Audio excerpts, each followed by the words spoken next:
9월 27일 금요일 에바다교회 오늘을 여는 말씀 함께 나누겠습니다. 사도신경으로 신앙 고백 드리겠습니다.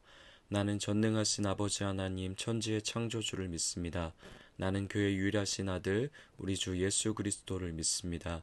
그는 성령으로 잉태되어 동정녀 마리아에게서 나시고 본디오 빌라도에게 고난을 받아 십자가에 못 박혀 죽으시고 장사된 지 사흘 만에 죽은 자 가운데서 다시 살아나셨으며 하늘에 오르시어 전능하신 아버지 하나님 우편에 앉아 계시다가 거기로부터 살아있는 자와 죽은 자를 심판하러 오십니다. 나는 성령을 믿으며 거룩한 공교회와 성도의 교제와 죄를 용서받는 것과 몸의 부활과 영생을 믿습니다. 아멘. 오늘 하나님께서 우리에게 주신 말씀은 에스겔서 38장 1절부터 16절까지 말씀입니다. 에스겔서 38장 1절부터 16절까지 말씀입니다. 우리 다 찾으셨으면 함께 말씀 봉독하도록 하겠습니다. 여호와의 말씀이 내게 임하여 이르시되 인자야 너는 마곡 땅에 있는 로스와 메섹과 두발왕 곧 고게게로 얼굴을 향하고 그에게 예언하여 이르기를 주 여호와께서 이같이 말씀하시기를 로스와 메섹과 두발왕 고가 내가 너를 대적하여 너를 돌이켜 갈고리로 내 아가미를 꿰고 너와 말과 기마병 곧 내 온 군대를 끌어내되 완전한 갑옷을 입고 큰 방패와 작은 방패를 가지며 칼을 잡은 큰 무리와 그들과 함께한 방패와 투구를 갖춘 바사와 구스와 붓과 고멜과 그 모든 떼와 북쪽 끝에 도갈마 족속과 그 모든 떼 곧 많은 백성의 무리를 너와 함께 끌어내리라. 너는 스스로 예비하되 너와 내게 모인 무리들이 다 스스로 예비하고 너는 그들의 우두머리가 될지어다. 여러 날 후 곧 말년에 내가 명령을 받고 그 땅 곧 오래 황폐하였던 이스라엘 산에 이르리니 그 땅 백성은 칼을 벗어나서 여러 나라에서 모여 들어오며 이방에서 나와 다 평안히 거주하는 중이라. 내가 올라오되 너와 내 모든 때와 너와 함께한 많은 백성이 광풍같이 이르고 구름같이 땅을 덮으리라. 주 여호와께서 이같이 말씀하셨느니라. 그날에 내 마음에서 여러 가지 생각이 나서 악한 꾀를 내어 말하기를 내가 평원의 고을들로 올라가 가리라. 성벽도 없고 문이나 빗장이 없어도 염려 없이 다 평안히 거주하는 백성에게 나아가서 물건을 겁탈하며 노력하리라 하고 내 손을 들어서 황폐하였다가 지금 사람이 거주하는 땅과 여러 나라에서 모여서 짐승과 재물을 얻고 세상 중앙에 거주하는 백성을 치고자 할 때에 스바와 드단과 다시스의 상인과 그 부자들이 내게 이르기를 내가 탈취하러 왔느냐 내가 내 무리를 모아 노력하고자 하느냐 은과 금을 빼앗으며 짐승과 재물을 빼앗으며 물건을 크게 약탈하여 가고자 하느냐 하리라. 인자야 너는 또 예언하여 고객에 이르기를 주 여호와께서 이같이 말씀하시기를 내 백성 이스라엘이 평안히 거주하는 날에 내가 어찌 그것을 알지 못하겠느냐. 내가 내 고국 땅 북쪽 끝에서 많은 백성 곧 다 말을 탄 큰 무리와 능한 군대와 함께 오되 구름이 땅을 덮음같이 내 백성 이스라엘을 치러 오리라. 고가 끝날에 내가 너를 이끌어다가 내 땅을 치게 하리니 이는 내가 너로 말미암아 이방 사람의 눈앞에서 내 거룩함을 나타내어 그들이 다 나를 알게 하려 함이라. 아멘. 우리가 계속 살펴보고 있는 에스겔서 말씀 그리고 에스겔과 비슷한 장르의 말씀인 다니엘이나 요한계시록 같이 말씀 안에 환상, 예언, 비유와 상징들이 가득한 성경들을 볼 때면 참 해석하기 쉽지 않은 것 같습니다. 아무리 많이 읽어도 어느 부분은 당최 이 말씀이 무엇을 의미하는지 어떤 하나님의 메시지들을 우리에게 들려주는지 그 뜻을 파악하는 것이 굉장히 어려움을 겪게 하는데요. 그런데 그 중에서도 오늘 우리가 읽은 에스겔서 38장은 더욱 해석하기 쉽지 않은 말씀 중 하나입니다. 물론 에스겔서에서는 해석에 어려움을 주는 본문들이 여러 곳 등장하지만 그 중에서도 오늘 본문은 학자들 사이에서도 성경을 해석하는 학자들 사이에서도 논쟁이 굉장히 많은 본문인 것이죠. 오늘 말씀에 대해 여러 가지 해석과 풀이들이 난무하지만 딱 맞아떨어지게 증거나 자료가 뒷받침되는 경우가 많이 없는 것이 대부분입니다. 에스겔서 38장이 이토록 해석의 어려움을 겪는 이유는 오늘 본문에 등장하는 곡과 마곡이라는 대상 때문인데요. 에스겔서 38장은 곡과 마곡에 대한 심판의 이야기, 그리고 그들과 하나님의 백성들의 전투에 대한 이야기로 전개되고 있습니다. 그런데 이 곡과 마곡이 도대체 누구이고 어떤 것들이고 어떤 대상이고 어떤 나라인지에 대한 명확한 답을 내리기가 쉽지 않고 그에 대한 증거 자료도 없기 때문이죠. 우리가 주일에 함께 살펴보기도 한 오늘 본문 바로 뒷장인 에스겔서 37장에 보면 앞으로 다가올 이스라엘의 회복에 대한 밝은 미래를 선포하고 있음을 우리는 볼 수 있습니다.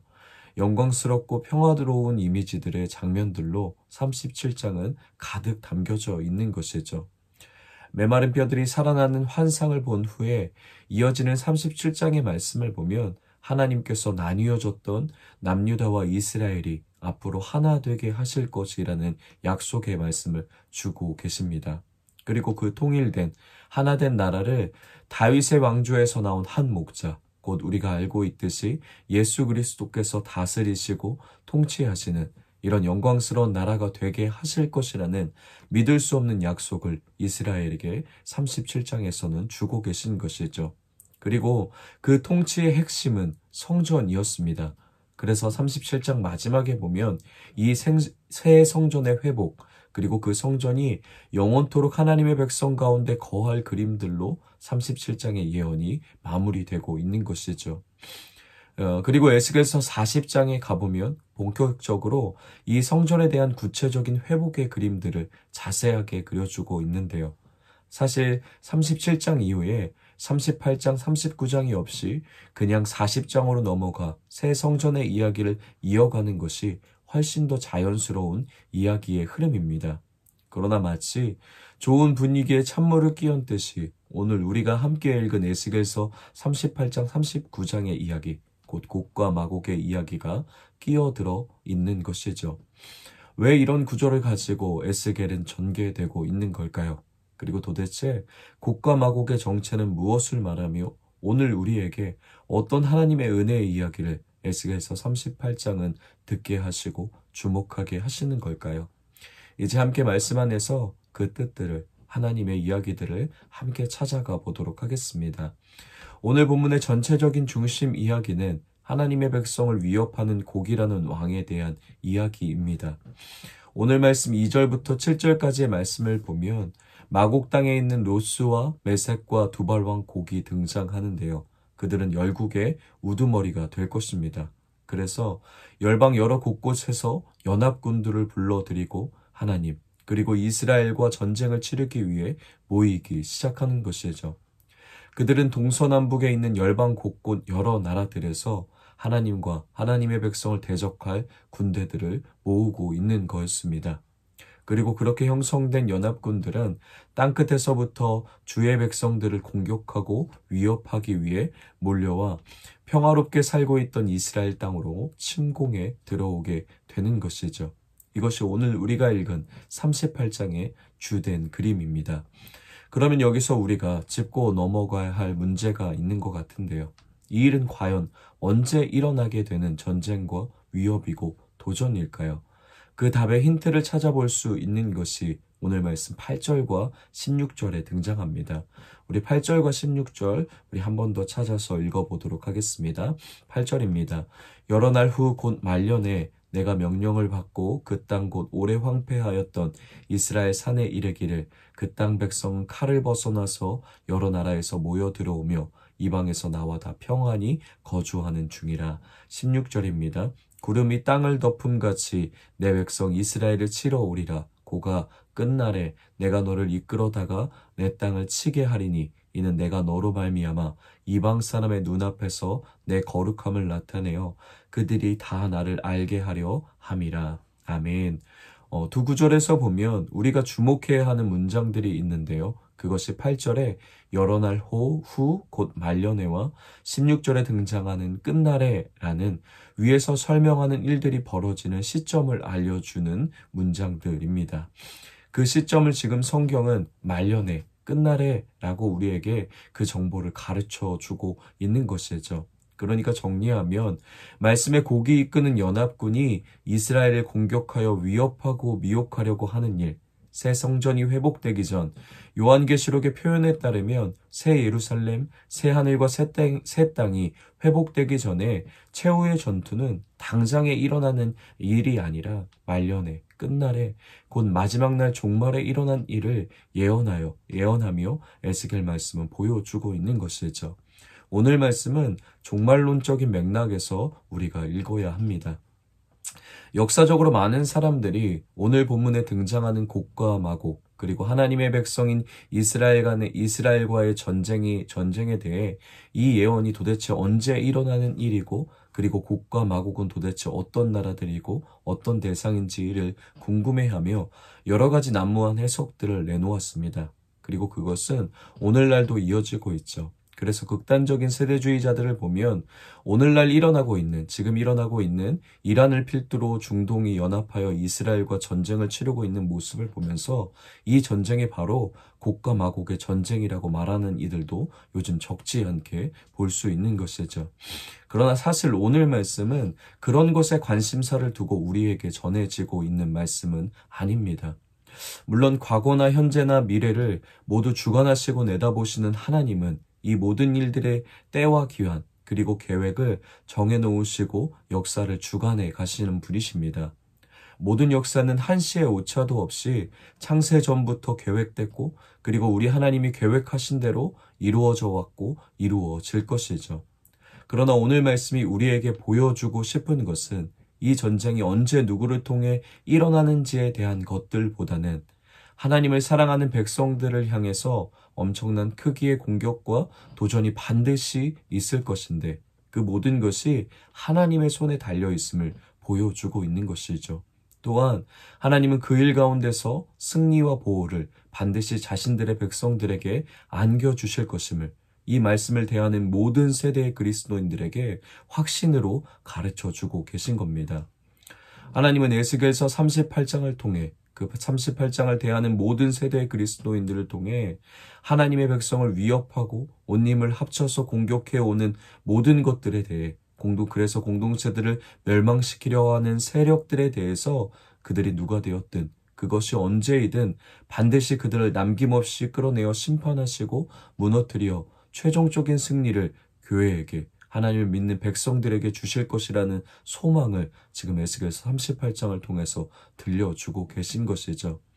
그래서 오늘 에스겔서에서 보면 곡과 그의 연합군들이 자신의 뜻으로 악을 꾀하고 계획을 짜서 이스라엘을 대적하고 하나님을 대적하여 공격하는 것 같아 보이지만 이 모든 일은 하나님의 손이 이끌어내고 계심을, 그리고 그 끝은 대적들은 심판을 받고 하나님과 교회는 승리할 것을 오늘 말씀은 강조하며 보여주고 있는 것이죠. 오늘을 살아가는 우리에게 이처럼 에스겔서 38장을 통하여서 우리는 어떤 하나님의 마음을 또 하나님의 이야기를 간직할 수 있게 되는 것일까요? 하나님의 백성을 향해 도전해온 곡과 마곡 그리고 연합군은 종말에 가서 있을 특별한 어떤 큰 나라, 보여지는 어떤 큰 대적들과 일어나는 일만은 아닐 것입니다. 여전히 오늘을 살아가는 우리에게도 곡과 마곡 같은 존재들, 곧 우리를 두렵게 만들고 우리의 신앙과 믿음을 무너지게 도전해오는 것들이 우리의 매일 삶 속에 우리는 그것들과 마주하며 살아가고 있죠. 그것이 돈의 힘일 수도 있고 어떤 세상의 가치관이나 성경과 다른 이념일 수도 있고 크고 작은 죄의 문제들 또는 질병과 죽음의 공포일 수도 있습니다. 오늘도 어김없이 이런 것들은 우리가 하나님을 신뢰하지 못하도록, 하나님의 백성답게 살아가지 못하도록, 또한 예수님을 사랑하지 못하도록 총공세를 펼쳐 공격해오며 하나님의 공동체를, 교회를 도전하는 것이죠. 그리고 그 앞에 서 있는 우리는 언제나 두렵고 언제나 자신 없는 것이 사실입니다. 마치 오늘 말씀 속의 이스라엘 모습처럼 말이죠. 그런 우리에게 오늘 말씀을 통해 하나님은 선언해 주고 계신 겁니다. 근심하지 말라고, 두려워하지 말라고, 내가 통치하고 다스린다고, 두려움 속에 있는 우리의 영혼을 향해 하나님이 승리를 외쳐주시고 확신을 외쳐주고 계신 것이죠. 오늘을 살아가는 에바다 공동체 성도 여러분, 예수님께서 이미 십자가에서 세상의 모든 권세와 두려움과 죄의 영향력을 자신의 죽음으로 전부 깨뜨려 부수셨습니다. 우리를 향해 맹렬하게 도전해오는 세상과 사단의 총공세를 자신의 온 육체로 받아내시며 막아주시고 뒤집어 놓으시기 위해 그분이 십자가에 달려 죽으시고 부활하신 것이죠. 그리고 부활하신 그분이 하늘과 땅의 보좌에 앉아 오늘도 우리를 그리고 모든 역사와 시간을 통치하고 다스리십니다. 그러니 눈앞에 우리를 위협하고 유혹해오는 도전들이 우는 사자처럼 우리를 집어삼키기 위해 오늘도 삶 곳곳에서 도사리며 우리를 두렵게 만들지만 두려워하지 마십시오. 자기 아들을 아끼지 않으시고 우리에게 내어주신 사랑의 하나님이 오늘도 세상을 다스리십니다. 그리고 모든 세상의 권세를 십자가로 이기신 예수 그리스도께서 우리에게 이렇게 말씀해 주신 것이죠. 너희가 환난을 당하나 담대하라. 내가 세상을 이기었노라. 아멘. 오늘도 승리하신 예수님 때문에 어떤 세상의 도전과 공격 속에서도 담대함을 가지고 주님의 승리를 살아내는 저와 여러분이 되길, 오늘을 살아가는 우리 모두가 되길 예수님의 이름으로 다시 한번 축복합니다. 우리 말씀을 기억하며 이렇게 함께 기도하겠습니다. 최종적 승리를 하나님께서 정하셨으니 두려워하지 않고 하나님의 백성으로, 하나님의 증인으로 우리에게 주신 믿음의 삶을 담대하게 살아가게 하소서라고 우리 말씀을 기억하며 함께 기도하도록 하겠습니다. 우리 가정을 위해서는 어떤 세상의 도전과 유혹 속에서도 거룩함을 생명처럼 지키는 가정 되게 하소서. 우리 가정을 위해 함께 기도하도록 하겠습니다. 우리 교회를 위해서는 세상의 힘 앞에 움츠려들지 않고 세상을 이기신 예수님 때문에 담대함으로 십자가의 길을 살아내는 교회 되게 하소서라고 우리 교회를 위해 우리 함께 기도하도록 하겠습니다. 또 계속해서 우리 최청경 목사님의 안식월을 위해서 함께 중보하며 함께 축복하며 기도하도록 하겠습니다. 우리 세상을 위해서는 모든 역사와 시간이 하나님의 계획 안에 이루어지고 있다는 것을 세상이 알고 고백할 수 있게 하소서라고 우리 말씀을 가지고 기억하며 세상과 열방을 위해서 우리 함께 올려드리며 중보하며 기도하도록 하겠습니다. 오늘 공동체 기도는 우리 오채희 어린이를 위해서 우리 함께 같이 기도하도록 하겠습니다. 개인의 기도 제목, 하나님을 알고 싶어요. 가정을 위한 기도 제목, 엄마, 아빠, 첫째 언니가 교회에 나오게 해주세요. 삶의 현장을 위한 기도 제목, 학교에서 친구들과 사이좋게 지내고 공부를 열심히 하게 해주세요. 교회를 위한 기도 제목, 교회 친구들과 모든 성도님들이 예배를 잘 드리게 해주세요. 사회와 나라 온 세계를 위한 기도 제목, 전쟁이 없어지고 온 땅 가운데 하나님의 평화를 주세요. 이런 기도 제목을 우리 채희가 가지고 있는데 우리 특별히 우리 채희가 기도 제목을 낸 것처럼 우리 채희가 하나님을 알 수 있도록 교회에서 함께 예배하며 또 말씀을 배우는 시간들 뿐만 아니라 공부하고 학교에서 친구들과 어울려 있는 시간들, 또 가족과 함께 있는 그 시간들 속에서도 하나님이 채희를 창조하셨고 하나님이 얼마나 채희를 사랑하시는지 우리 채희가 느끼는, 또 하나님을 알아가는 시간이 채희 삶 속에 이루어질 수 있도록 우리 함께 올려드리며 기도 제목을 가지고, 채희의 기도 제목을 가지고 축복하며 함께 기도하도록 하겠습니다. 또 각자의 기도 제목, 개인의 기도 제목, 또 가정의 기도 제목, 우리 공동체와 또 나라와 열방을 위한 기도 제목을 하나님 앞에 간절함으로 예수 그리스도의 이름을 의지해서 기도하시고 다 기도하신 후에 각자의 자리에서 주기도문으로 모든 예배 마치도록 하겠습니다.